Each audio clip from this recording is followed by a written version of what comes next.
আসসালামু আলাইকুম সবাইকে স্বাগতম জানাচ্ছি আমি শিব্বির আহমেদ আশা করি আপনারা সবাই ভালো আছেন দীর্ঘদিন অপেক্ষার পরে আজকে থেকে শুরু হচ্ছে Adobe Illustrator টিউটোরিয়াল সিরিজ যেখানে আমি স্টেপ বাই স্টেপ প্রয়োজনীয় টুলস এবং অপশনের ব্যবহারগুলো আপনাদেরকে দেখাবো ধারাবাহিকভাবে এই টিউটোরিয়ালটি চলবে তো আপনি যদি এই পুরো কোর্সটি কমপ্লিট করেন তাহলে আমি আশা করি আপনি একজন ইলাস্ট্রেটরের মাস্টার হতে পারবেন তাহলে চলুন আজকের ভিডিওটি শুরু করা যাক আজকে আমরা Adobe Illustrator-এর প্রথম ক্লাসে Adobe Illustrator সফটওয়্যার সম্পর্কে পরিচিত হব এবং আমরা একটা ডকুমেন্ট নিয়ে এখানে আমরা ওপেন করে দেখব একটা ডকুমেন্ট কিভাবে নেওয়া যায় সেই বিষয়টি আমরা দেখব তো প্রথমে আমি এখান থেকে Adobe Illustrator সফটওয়্যারটা ওপেন করে নিচ্ছি এখানে আমি জাস্ট ক্লিক করার পরে আমাদের এই যে সফটওয়্যারটা ওপেন হয়ে যাবে তো Adobe Illustrator সফটওয়্যারটাও এটাও কিন্তু দেখতে ফটোশপের মতোই অনেক কিছুই এখানে আমরা মিল পাবো এবং কিছু বিষয় আমরা নতুন পাবো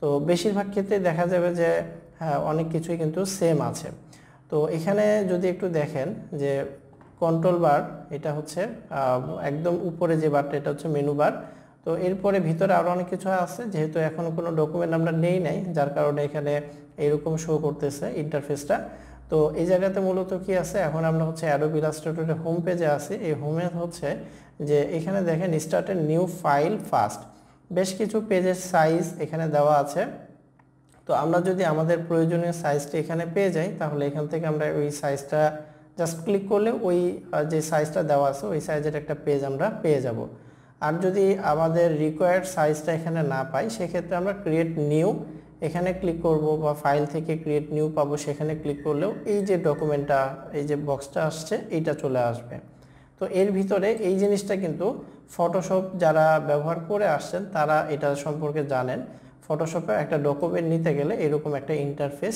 চলে আসবে তো এইখানে আমি যদি একদম বাম সাইড থেকে শুরু করি রিসেন্ট সেভ তারপর হচ্ছে মোবাইল ওয়েব প্রিন্ট তো এই জিনিসগুলো হচ্ছে বিভিন্ন প্রিসেটের নাম যেমন রিসেন্ট বলতে আমি রিসেন্টলি যে ফাইলগুলো নিয়ে কাজ করব এরকম 20টা ফাইল এখানে জমা থাকবে মানে 20টা সাইজ এখানে সে তার হিস্টোরিতে রেখে দিবে সেভ যদি আমি কোনো ফাইল সাইজ সেভ করে রাখতে চাই তাহলে সেভে আমরা সেগুলো পাবো তারপর হচ্ছে মোবাইলের জন্য যে সাইজগুলো আছে সেই সাইজগুলো এখানে দেখাবে ওয়েবের জন্য বেশ কিছু ডিফল্ট সাইজ এখানে দেখাবে তো এখানে জাস্ট আমরা প্রিসেটের ভিতর থেকে বিভিন্ন পেজের সাইজগুলো আমরা পাচ্ছি তো আমাদের মূলত বেশিরভাগ ক্ষেত্রে দেখা যায় যে আমাদেরকে পেজের সাইজটা দিয়ে উইথ হাইটটা দিয়ে আমাদেরকে পেজটা ক্রিয়েট করতে হয় তো উইথ হাইটটা দিয়ে যদি আমরা পেজটা ক্রিয়েট করতে চাই সেই ক্ষেত্রে আমরা যাব হচ্ছে ডান পাশের এই অপশনগুলোতে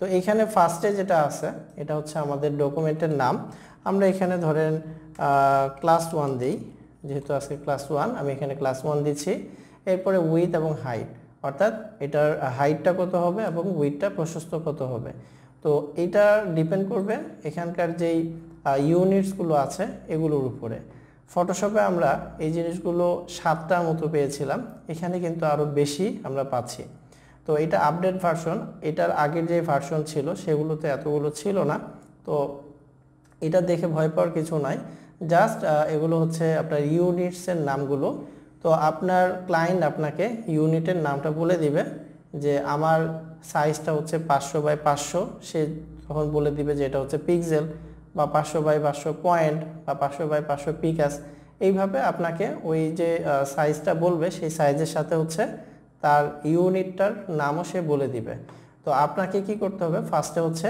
সেই ইউনিটটা সিলেক্ট করে নিতে হবে ঠিক আছে সেই ইউনিটটা সিলেক্ট করবেন দেন হচ্ছে এখানে উইথ এবং হাইটটা দিয়ে নিব ওকে তো এখানে পিক্সেলটা শুধুমাত্র ব্যবহার হয় হচ্ছে আমাদের স্ক্রিন ডিভাইসগুলোর জন্য অর্থাৎ আমরা মোবাইল বলেন টিভি বলেন বা মনিটর বলেন এগুলোতে যেই সাইজগুলো ব্যবহার হয়ে থাকে এখানে ইঞ্চি বা মানে মিলিমিটার বা সেন্টিমিটারের ব্যবহারটা হয় না এখানে ব্যবহার হয় হচ্ছে পিক্সেল পিক্সেল হচ্ছে মানে একটা ডট অর্থাৎ 1 ইঞ্চির ভিতরে কতগুলো ডট থাকবে সেই জিনিসটা তো যাই হোক পিক্সেল এটা শুধুমাত্র এটা মনে রাখবেন যে এটা হচ্ছে স্ক্রিনের জন্য ব্যবহার হয়ে থাকে আর বাকি যে সাইজগুলো যে ইউনিটসগুলো আমরা পাচ্ছি এগুলো হচ্ছে আপনার প্রিন্টের জন্য ব্যবহার হয়ে থাকে তো এটা নিয়ে এত টেনশনে কিছু নাই, এটা জাস্ট ক্লায়েন্ট আমাদেরকে বলে দিবে, আমরা যেটা মানে ক্লায়েন্ট বলবে সেটা আগে সিলেক্ট করব, দেন হচ্ছে সেই হিসাবে আমরা এখানে উইথ হাইটটা দিয়ে নিব। মনে করেন আমাকে এখন ক্লায়েন্ট বলল যে 1000 বাই 1000 পিক্সেল, তাহলে আমরা এখানে কি করব 1000, এখানেও 1000 আমরা লিখে নিব। ঠিক আছে, এখন যদি এটাকে আমরা আবার ইঞ্চিতে দেখতে চাই, তাহলে এই অবস্থায় আমি যদি ইঞ্চি সিলেক্ট করি তাহলে এটা কনভার্ট হয়ে গেল, মানে হ্যাঁ 138 ইঞ্চি হয়ে গেছে। 1000 পিক্সেল বা 1000 পিক্সেল, এখানে 138 ইঞ্চি দেখাচ্ছে। তো এত তো আসার কথা না। ও আচ্ছা, এখানে আমি 1000-এর জায়গায় 10000 লিখে ফেলেছি, তো যার কারণে ওইখানে 138 দেখাচ্ছে। হ্যাঁ, এখানে 138 হবে না, 1000 পিক্সেল বা 1000 পিক্সেল ইঞ্চি যদি দেখি তাহলে এই যে মাত্র 13 ইঞ্চি বাই 13 ইঞ্চি। ঠিক আছে, তো এই হচ্ছে ব্যাপার। আপনি এখান থেকে যেটা আগে নেন না কেন, আপনি যখন এটা চেঞ্জ করবেন সেই হিসাবে এটা কনভার্ট হয়ে যাবে। ওকে, তো আমি এখানে পিক্সেলটাই রাখলাম। তারপরে আসি ওরিয়েন্টেশন। ওরিয়েন্টেশন জিনিসটা হচ্ছে যে আমি ধরেন এখানে উইডথটা নিচ্ছি 1500 আর হাইটটা থাকবে হচ্ছে 1000। তো এই যে সাইজ, এইটাতে দেখা যাবে যে আমাদের পেজটা হচ্ছে ল্যান্ডস্কেপ সাইজে, অর্থাৎ পাতাল মানে ওসারে বেশি থাকবে আর লম্বায় হচ্ছে কম থাকবে। তো যার কারণে এই যে এইটা ল্যান্ডস্কেপ সাইজটা চলে আসছে, ওরিয়েন্টেশনে হচ্ছে ল্যান্ডস্কেপ এই মোডটা চলে আসছে। আমরা যদি পোর্ট্রেট মোডটা দিই, অর্থাৎ এটা হয়ে যাবে তখন লম্বালম্বি হয়ে গেলে তখন এই যে 1500 পিক্সেল দিছি এটা চলে আসবে হাইটের ঘরে, আর হাইটের এই 1000টা চলে যাবে উইথের ঘরে। ঠিক আছে, দেখেন এই যে এটা চেঞ্জ হয়ে গেল। মানে আপনি এখান থেকে ধরেন মানে নিচেন হচ্ছে ল্যান্ডস্কেপ সাইজ, বাট আপনি খুব দ্রুত এখান থেকে পোর্ট্রেট বা ল্যান্ডস্কেপ আবার চাইলে করে নিতে পারবেন। তো আমি এখানে ল্যান্ডস্কেপ সাইজটাই রেখে দিচ্ছি। আর আর্টবোর্ডসটা হচ্ছে যে আমরা এখানে একাধিক ক্যানভাস বা একাধিক আর্টবোর্ড একসাথে নিতে পারি। অর্থাৎ মনে করেন যে আমরা একটা বিজনেস কার্ড তৈরি করব, তো সেই বিজনেস কার্ড করতে গেলে কিন্তু সেখানে ফ্রন্ট সাইড থাকে এবং ব্যাক সাইড থাকে। তো ফ্রন্ট সাইড ব্যাক সাইডের জন্য আলাদা দুইটা ডকুমেন্ট না নিয়ে আমরা এই একটা ডকুমেন্টের ভিতরে দুইটা আলাদা আলাদা পেজ ক্রিয়েট করতে পারবো। তো এটা আপাতত আমার লাগবে না, আপাতত আমরা এখানে একটাই রাখছি। এরপরে এই জায়গাতে আছে হচ্ছে ব্লিড অপশন। ব্লিডের ভিতরে দেখেন টপ বটম লেফট রাইট। ব্লিডটা কি এটা আমি পরে আলোচনা করব, আমাদের যখন এটা প্রয়োজন হবে তখন আমি এটা নিয়ে আলোচনা করব। এখন শুধু এটা আপনাদের প্রথম দিকে এটা দরকার নাই, যখন আমরা মানে পরবর্তীতে প্রিন্ট রিলেটেড কোনো কাজ করতে যাব তখন আমি ব্লিডটা নিয়ে আলোচনা করব। আচ্ছা, এখন আমরা দেখি যে এখানে আছে হচ্ছে কালার মোড। কালার মোডটা হচ্ছে আমরা দুইটা পাচ্ছি, একটা হচ্ছে RGB কালার, একটা হচ্ছে CMYK কালার। RGB মিনিংটা হচ্ছে রেড গ্রিন ব্লু, আর CMYK হচ্ছে সাইন মেজেন্টা ইয়েলো, কেতে হচ্ছে কি ব্ল্যাক। তো RGB ব্যবহার হয় হচ্ছে স্ক্রিন ডিভাইসগুলোর জন্য, আর CMYKটা ব্যবহার হয় প্রিন্ট মিডিয়ার জন্য বা প্রিন্ট করা হয় যে বিষয়গুলো সেগুলোর জন্য। তো আমি এখান থেকে RGB বা CMYK যে কোনো একটা সিলেক্ট রাখলেও আমরা রাখতে পারবো, সমস্যা নেই। তো আমি আপাতত RGBটা সিলেক্ট করে দিচ্ছি। আচ্ছা, দেন হচ্ছে রাস্টার ইফেক্ট। রাস্টার ইফেক্ট মানে হচ্ছে রেজুলেশন, যেটা আমরা ফটোশপে রেজুলেশন নামে পেয়েছিলাম। তো রেজুলেশনটা এখানে তিনটা দেওয়া আছে, চারটা দেওয়া আছে, যে হাই, মিডিয়াম আর একটা হচ্ছে স্ক্রিন।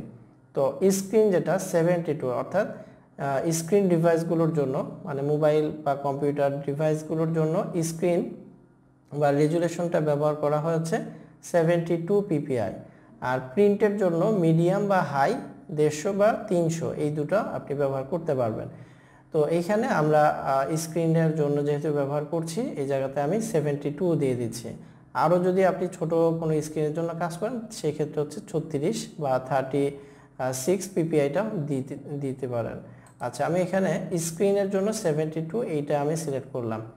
ওকে, এরপরে প্রিভিউ মোড ডিফল্টটাই আমি এখানে রাখছি, এটা চেঞ্জ করলাম না।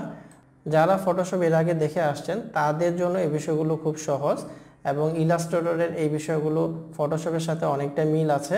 শুধু আমরা ইলাস্ট্রেটরের নতুন বিষয় যেটা পাচ্ছি সেটা হলো ব্লিড, আর আরেকটা হচ্ছে ওরিয়েন্টেশন আর্টবোর্ডস।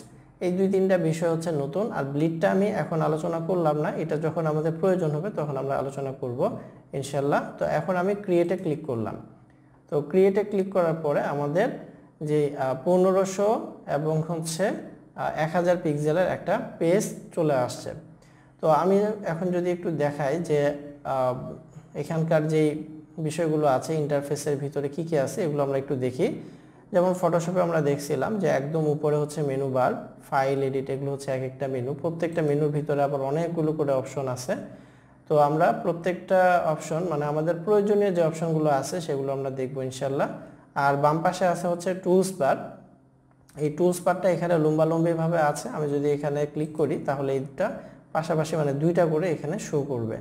তো এই টুলস বারটা আমরা এখান থেকে আমরা টুল সিলেক্ট করে করে কাজ করতে পারবো, যেটা ফটোশপে এরকম ছিল।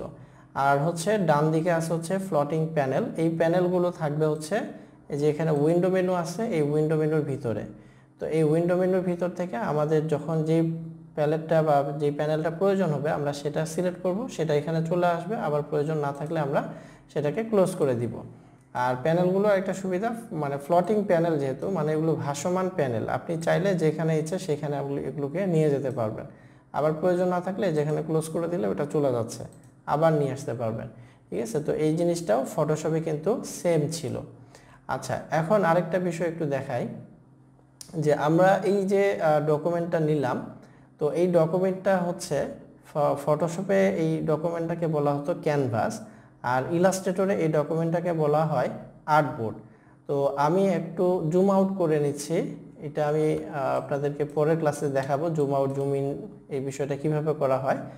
তো এই যে জুম আউট করে নিলাম, এই সাদা কালারের যে অংশটুকু আমরা পাচ্ছি এইটা হচ্ছে আর্টবোর্ড। আর্টবোর্ডের বাহিরের যে জায়গাটা, এই জায়গাটাকে আমরা বলি হচ্ছে ওয়ার্কিং স্পেস। ফটোশপ যারা ইউজ করছেন তারা জানেন যে ফটোশপে এই যে সাদা কালার মানে ক্যানভাসের যেই জায়গাটুকু আছে এর বাইরে কোনো অবজেক্ট বা কোনো ইমেজ যদি আমরা নিয়ে যাই সেটা কিন্তু হাইড হয়ে যেত, দেখা যেত না। কিন্তু ইলাস্ট্রেটরে আমরা এই যে পুরো জায়গাটা জুড়ে আমরা কাজ করতে পারবো, মানে পুরো জায়গাটাতেই হচ্ছে আমি এটা ব্যবহার করতে পারবো। আমি ছবি রাখি, তারপরে কোনো অবজেক্ট রাখি, যা কিছু নিয়ে কাজ করি না কেন এই পুরো জায়গাটাতেই সেগুলো আমরা দেখতে পারবো এবং কাজও করতে পারবো।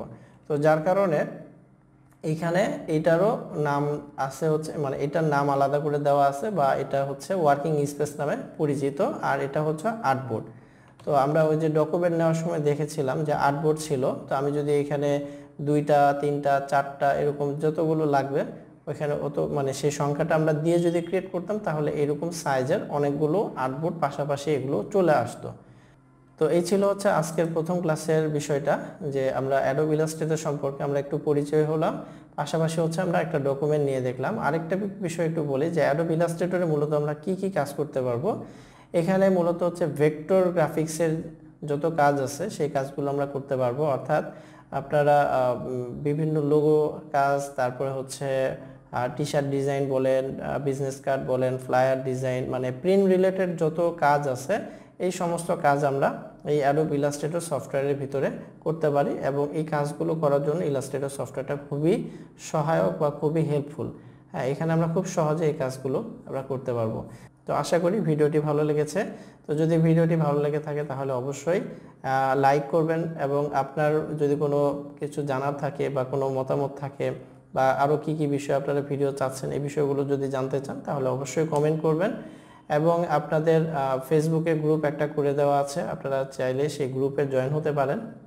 এবং আজকের ক্লাসের আসলে হোমওয়ার্ক কিছু দিতে পারছি না, বা হোমওয়ার্ক এরকম কিছু নাই। আপনি জাস্ট আমি যে ডকুমেন্টটা নিলাম এই ডকুমেন্টটা আপনারা ওইখানেও সেমভাবে নিতে পারছেন কিনা এই জিনিসটা আপনারা ট্রাই করবেন। আর সফটওয়্যারের লিঙ্কটাও ডেসক্রিপশনে দেওয়া থাকবে, সেখান থেকে আপনারা সফটওয়্যারটা ডাউনলোড করে ইনস্টল করে নিতে পারবেন।